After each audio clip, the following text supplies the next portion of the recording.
1 atau 2, Bu? Tanya Mada. 1, jawabku. Kertas atau plastik? Mada bertanya lagi, kali ini sambil memperlihatkan 2 layang-layang. Kertas di tangan kiri, sementara yang plastik di tangan kanan. Ku jawab, yang bagus menurut kamu aja. Menurut aku bagus dua-duanya.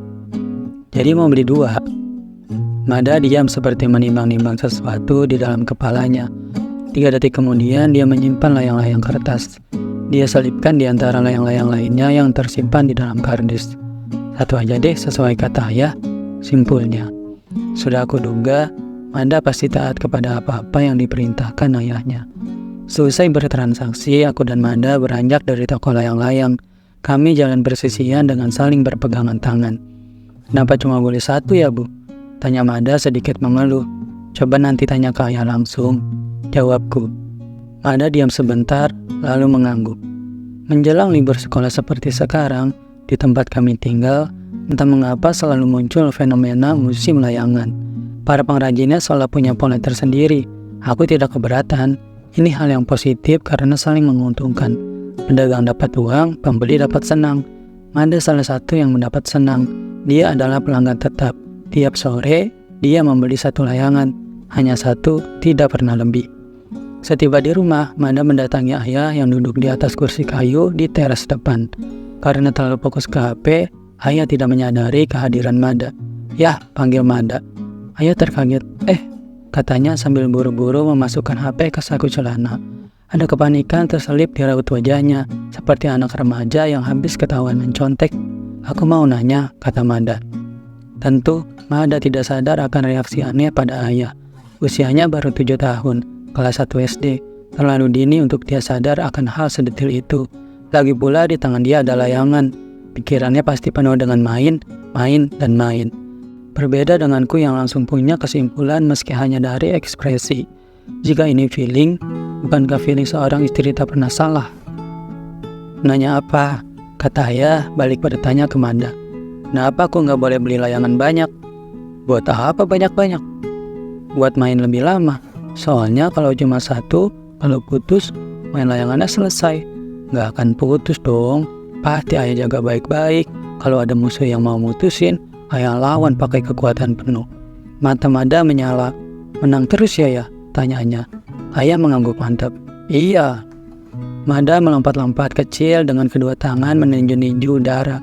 Aku hanya tersenyum tipis melihat itu.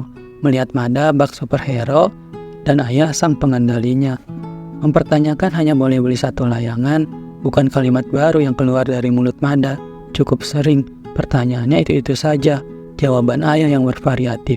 Seperti sebelumnya ayah pernah menjawab, cukup 1, gak boleh berlebihan, terbaik. Atau sebelumnya, karena jagoan yang keren itu hanya dengan 1 senjata bisa mengalahkan segalanya. Atau sebelumnya lagi, 1 itu simbol kehebatan. Kalau kamu ikut lomba terus juara 1, artinya kamu hebat kan? Di mata Mada, kurasa kalimat-kalimat ayah sangatlah heroik. Bahkan aku yakin Mada sudah mencapai tahap mengidolakan. Namun di mataku, di mata seorang perempuan dewasa, ibu sekaligus istri, kalimat-kalimat ayah tidak lebih dari sekedar omong kosong. Konsep 1 miliknya benar-benar hanya sederet kata-kata tak bermakna, sama sekali bukan prinsip hidup. Setelah layang-layang terikat benang, ayah pun mengajak Mada ke halaman rumah. Dengan memegang kedua sayap layang-layang, Mada berjalan mundur beberapa meter dari hadapan ayah. Lepas, seru ayah, membuat Mada sontak melepaskan layangannya, seraya melompat tinggi dan kemudian benda pipi itu pun terbang mulus di udara, menghiasi langit dengan awan agak kekuningan. Rasa senang menjalar di dalam tubuhku saat Mada dan ayah bersorak gembira setelah berhasil memutuskan 1 layangan orang lain. Tak bisa dipungkiri bahwa menyaksikan anak dan orang tua main bareng adalah hal yang menghangatkan. 3 hari dari hari ini adalah hari Sabtu. Mada libur sekolah, ayah libur kerja, harusnya. Ayah berangkat ya. Ucap ayah pamit ke Mada. Pulangnya kapan? Tanya Mada. Kemungkinan lusa. Ayah ada kerjaan di luar kota soalnya. Sabtu Mada pun menjadi Sabtu yang muram. Sore hari, dia duduk di ujung lantai teras sambil menatap kosong ke arah langit. Beberapa layangan terbang bebas di sana. seperti tengah menggambarkan keinginan Mada saat ini. Gak mau nyoba nerbangin layangan sendiri? Tanyaku. Mada hanya menggeleng pelan. Aku terdiam. Keinginan Mada bisa aku rasakan. Kesedihan Mada juga bisa aku rasakan. Di detik ini aku pun sedang sedih, namun sedih yang berbeda. Jika Mada sedih karena kehilangan teman main, aku sedih karena melihat Mada jadi korban kebohongan dan aku ikut berperan dalam kebohongan tersebut. Semalam sebelum tidur, ayah menitipkan pesan begini kepadaku. Besok aku mau ke Salma. Jaga Mada ya. Mada tidak tahu tentang pesan ini. Ayah melarangku untuk memberitahunya. Mada juga tidak tahu bahwa ayahnya pergi bukan untuk bekerja. Mada tidak pernah tahu perihal pendamping hidup ayahnya tidak cukup satu. Dan entah sampai kapan Mada tidak tahu bahwa aku bukan yang ke-1.